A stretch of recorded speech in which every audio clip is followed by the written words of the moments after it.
আনন্দ হচ্ছে, তাই না মেজো বউ? ছেলে বৌমা এত বড় একটা দুর্ঘটনা থেকে বেঁচে ফিরেছে, সুস্থ হয়ে উঠেছে, খুব ভালো লাগছে, তাই না? না দিদি, আনন্দ মানে এই সবই তো ঠাকুরের দয়া। বলো, দাদা যদি উদ্যোগ নিয়ে উদ্ধারকারী দল না পাঠাতেন এসব তো কিছুই হতো না। সবটা ভেবে আমার গাটা কেমন শিউরে উঠছে। সেটাই তো মেজো বউ, আমারও না গোটা গাটা না শিউরে শিউরে ওঠে জানো, যখন আমি ভাবি যে মারপিট করতে করতে তোমার ছেলে আমার ছেলেটাকে শেষ করে দিল। দিদি, আমিও চেয়েছিলাম জানো তো সবাইকে নিয়ে খুব হইচই করব, আমিও চেয়েছিলাম। ওরা যখন তথাকে দিল্লিতে হাসপাতালে নিয়ে গেল তখন আমিও ভেবেছিলাম যে আমার ছেলেটা ফিরে আসবে, তারপর আমি সবাইকে নিয়ে খুব হইচই করব, আনন্দ করব।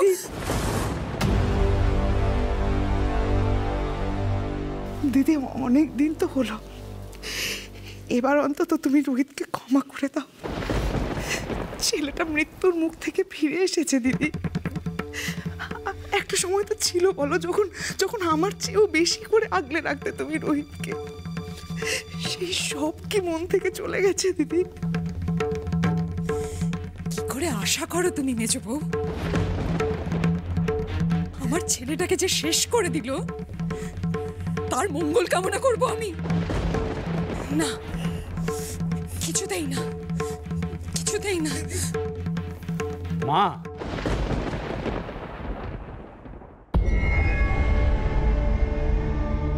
কি কথা বলছো তুমি মা?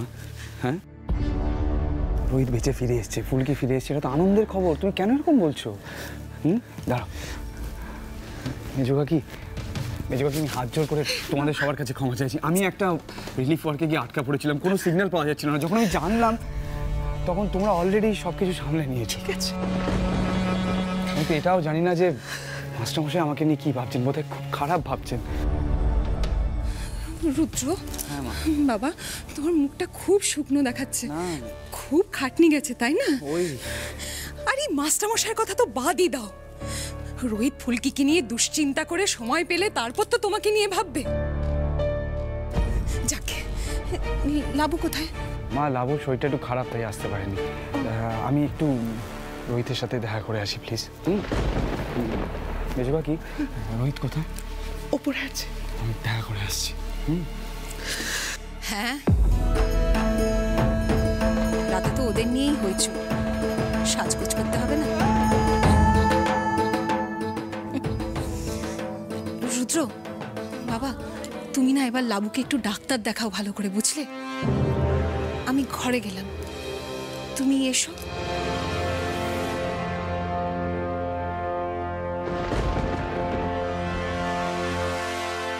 মেজবা কি, তুমি মার কথায় প্লিজ কিছু মনে করো না। তুমি তো জানো ওনার কষ্টটা এখনো মন থেকে যায়নি। আমি রোহিতের সাথে কথা বলে আসি। কেঁদো না, কেঁদো না।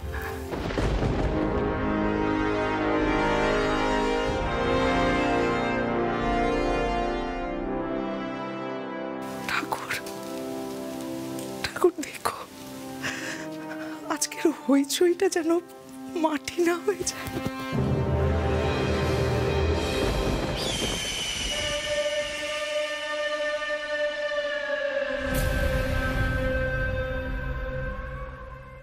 রোহিত কি সন্দেহ করেছে কে জানে। না, এটা ঠিক যে আমি ফুলকির জন্মের বিষয় নিয়ে যা যা মিথ্যে কথা বলেছি সেগুলো নিশ্চয়ই আন্দাজ করে ফেলেছে, কিন্তু সেটা তোর মনে কতটা সন্দেহ জেগেছে এটা জানতে হবে। সাবধান রুদ্র সান্যাল, প্রচন্ড সাবধান। চল, চা থাকে কপালে। দিদি, ও দিদি, কোথায় তুমি? একবার এসো না ঘরে। ফুলকি দাসের গলা। কি করছেন ম্যাডাম ঘরে? দেখে আসি একবার।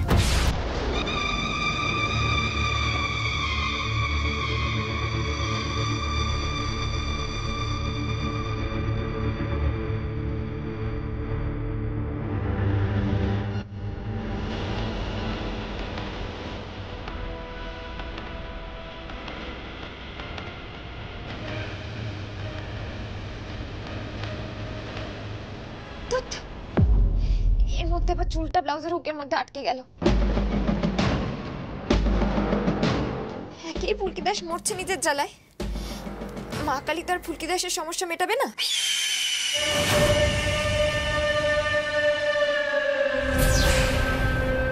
ধুৎ, এমন করে চুলটা আটকে গেল কি করে কে জানে।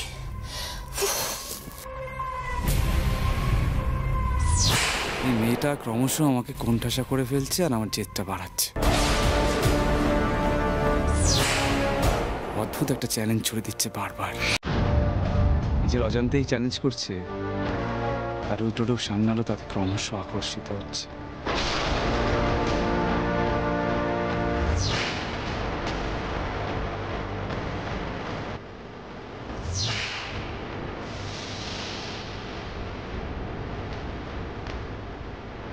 আরে রুদ্র, এসে গেছিস?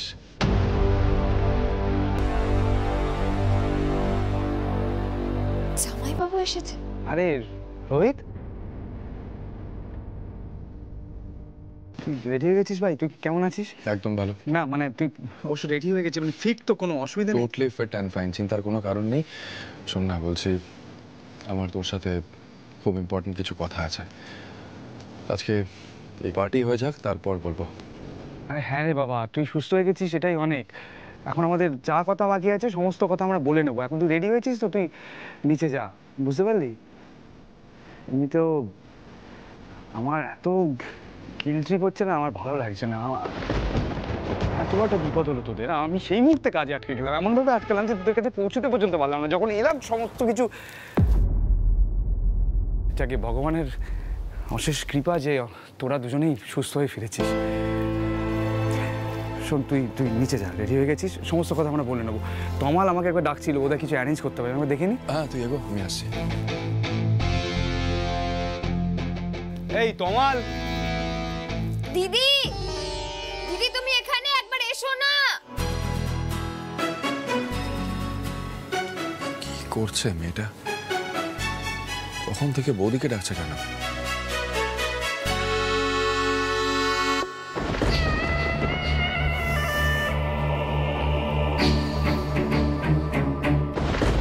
কি হয়েছেটা কি?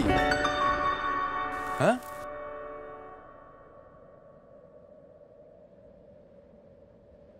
চেঁচাচ্ছ কেন গাক গাক করে? বৌদি নিচে কাজে ব্যস্ত, রেডি হও তাড়াতাড়ি। স্যার, আপনি কেন এলেন? বলছি দিদি বা থানু দিদিকে একটু পাঠাবেন, খুব দরকার। বলছি না ওরা কাজে ব্যস্ত, আমি চোখের সামনে দাঁড়িয়ে আছি, আমাকে বলো না কি হয়েছে। না মানে আপনি পারবেন না কাজটা করতে? হ্যাঁ, আমি পারবো না?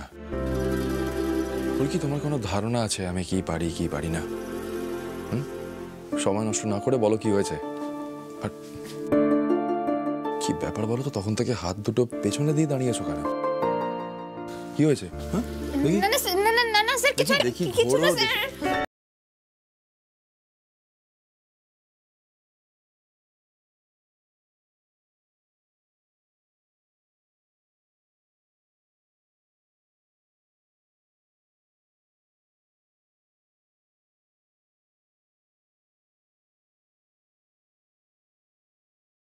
চুপ, সব জেনে বসে আছে, পারবো না নাকি?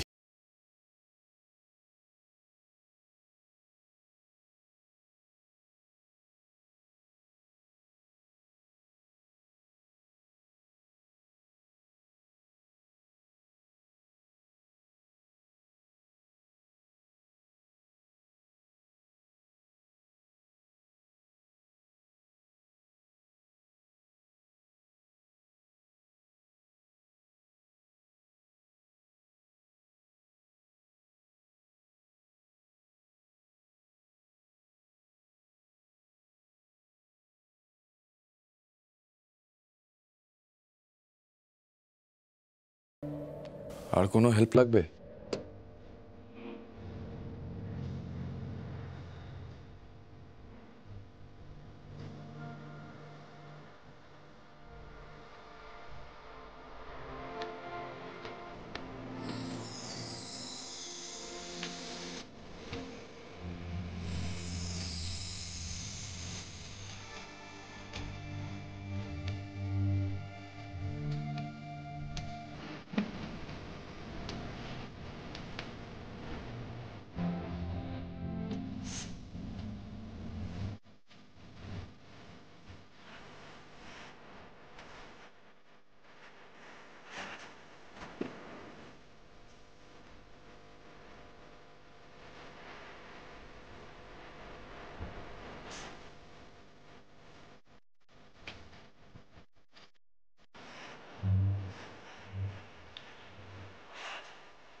হয়ে গেল। কিরম ভাবে তাকিয়ে আছে দেখো।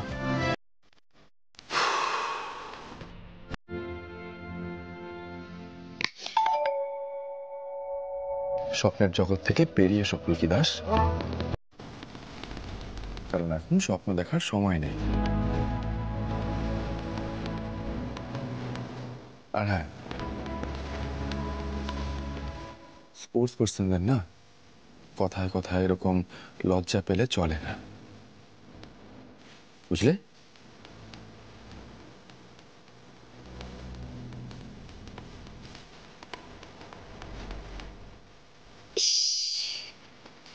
পুলকি দাস, তোর আর কোনো মান সম্মানই রইল না, স্যার সবটা বুঝে গেল। মা কালী, আমি কি করবো বলো তো? আমি তো স্যারকে পুরোপুরি পাইনি। এই তো শুনে এলাম যে স্যার নাকি শাকচুনি ম্যাডামের জন্য আংটি কিনেছে। কি করব? আমি তো শুধু স্বপ্নই দেখতে পারি।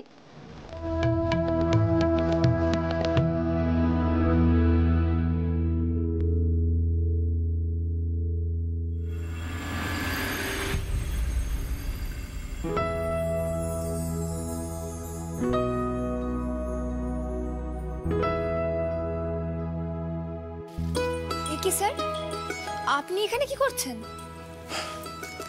আবার নতুন করে যেন কোনো দুর্ঘটনা না ঘটে সেই জন্য ম্যাডামকে এসকর্ট করে নিয়ে যাবো বলে দাঁড়িয়ে আছি। মানে? অত মানে বুঝতে হবে না তোমার, বলা যায় না না কখন কোথায় আবার হোঁচট খেয়ে পড়বে। যা নিচু করে শাড়িটা পরেছ, স্টাইল করা চাই কি না? চলো চলো।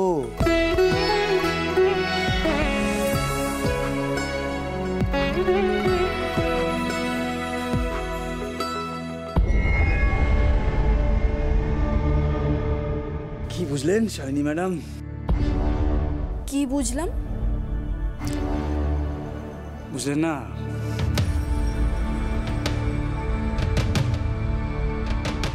পুলকি দাস রোহিত রায়চৌধুরীর হৃদয়ে জুড়ে বসে পড়েছে। রুদ্রদা, বলো। লাস্ট প্ল্যানটা তোমার ফেল হওয়ার পর থেকে তুমি একটু অস্থির হয়ে আছো, তাই না? একদমই নেই শালিনী ম্যাডাম। যাতে সবার সামনে এই অস্থির চিত্তে না দাঁড়াতে হয়, সবার মুখোমুখি না হতে হয়, সেই জন্যই রিলিফ ওয়ার্কের অজুহাতটা দিয়ে কারোর সামনাসামনি হয়নি, বুঝতে পেরেছো? তাই আমার এখন মাথা ঠান্ডা, মন শান্ত। তাই আমি যেটা দেখতে পারছি তুমি সেটা দেখতে পারছো না।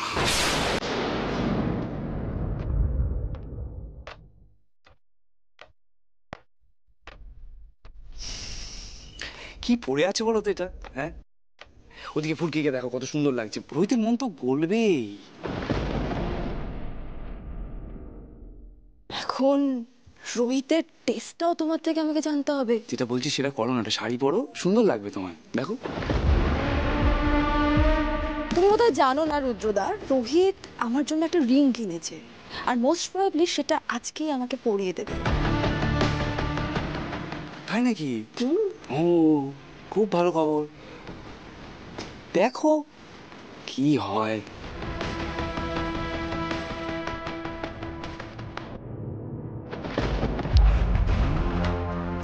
তুমি এখনো শালিনী মিত্রের চামটা বুঝলে না রুদ্রদা। বাট হ্যাঁ, রিংটা পরানোর টাইমে শাড়ি পরে থাকলে ফটোগুলো ভালো আসবে। Well,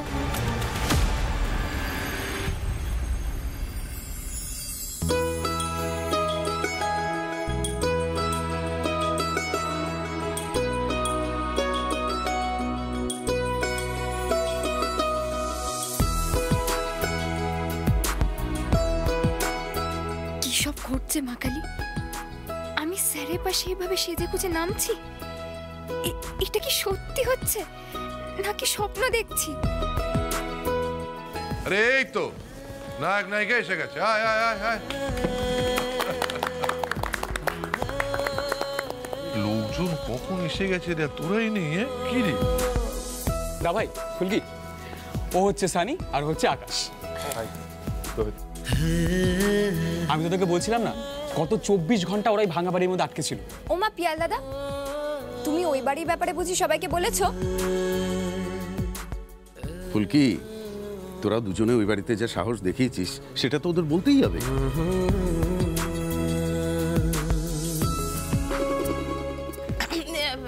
Where going? Here come.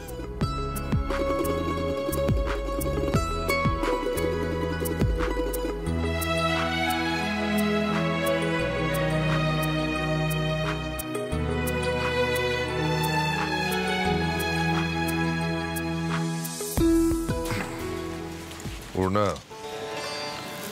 দেখেছো কি সুন্দর লাগছে দুজনকে একসঙ্গে, তাই না?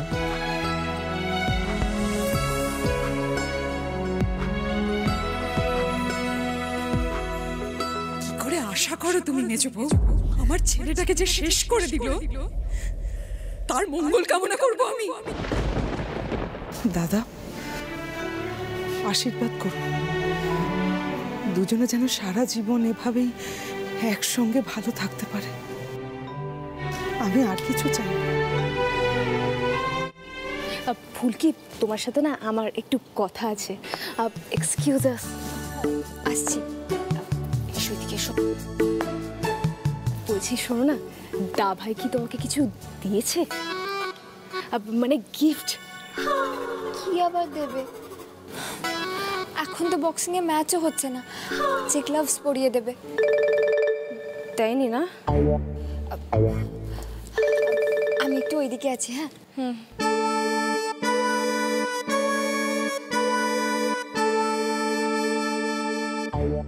এই ধানু, কি হয়েছে তোর? তোকে এরকম টেনসড লাগছে কেন বলতো?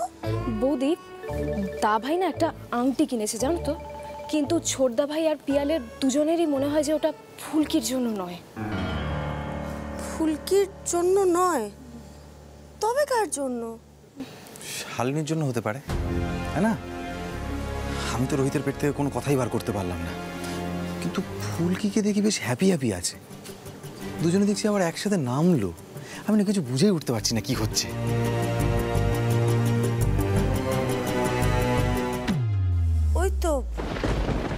ওই তো শালিনী নামছে। তমাল, বলছি ঈশিতা কোথায় গো? এখনো এলো না? আরে সীতা, কি আর বলবো নতুন করে, সবই তো জানো।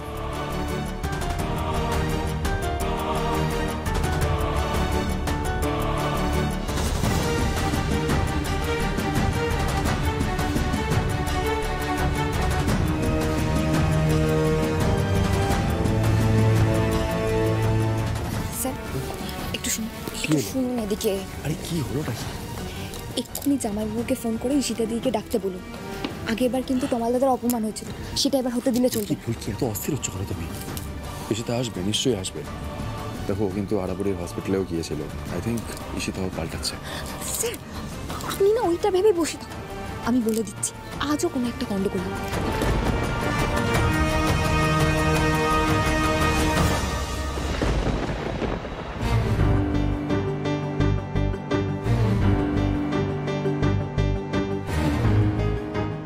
ঈশিতা আজ পার্টিতে এসে স্বাভাবিক ব্যবহার করো।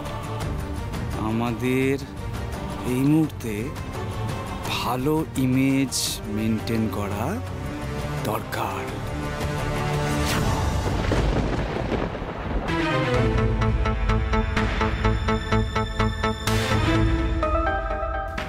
ঈশিতাকে টেক্সট করে আসতে বলে দিলাম। ঈশিতা এরকম বোরিং পার্টিতে এসেই ছুটে যাবে। শালিনীদি, আজকে নাচ গান হবে কিন্তু। হ্যাঁ, নাচ গান কি হবে জানাই আছে। ম্যাডাম, মাথা ঠান্ডা, আমি ঈশিতাকে বলে দিয়েছি যাতে নর্মাল থাকে।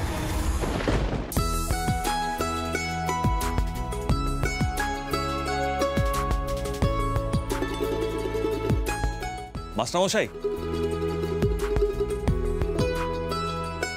আরে অংশুমান, এসো এসো এসো এসো।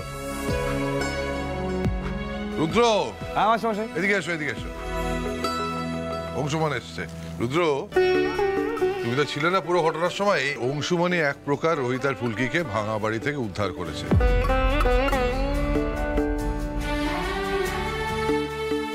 অংশুদা, so good to see you অংশুদা। ফুলকি এই না, তমাল যখন আসার জন্য বললো না, আমি লোভ সামলাতে পারলাম না, চলেই এলাম। আসবেই তো দাদা ভাই, সকলে তোমার জন্য অপেক্ষা করছে। চলো চলো চলে এসো।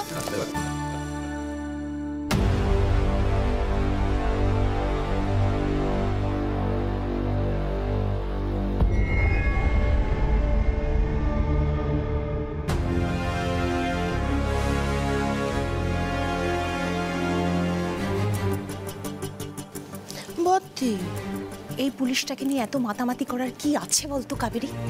ও তো শুধু ওর কর্তব্যটুকুই করেছে, তার জন্য ওকে রায়চতুর বাড়ির সব অনুষ্ঠানে সব সময় ডাকতে হবে। আর এই ছেলেটাকে দেখলে না আমার গা জ্বলে যায়। দেখ দেখ এরকম দাঁত বের করে হাসছে, দেখ। রুদ্র এখানে রয়েছে, ও একজন এমএলএ, আর ওর ভাবসাব দেখ, মনে হচ্ছে ও যেন সমগোত্রীয়।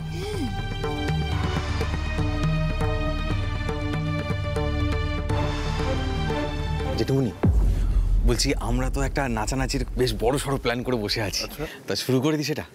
ও মা,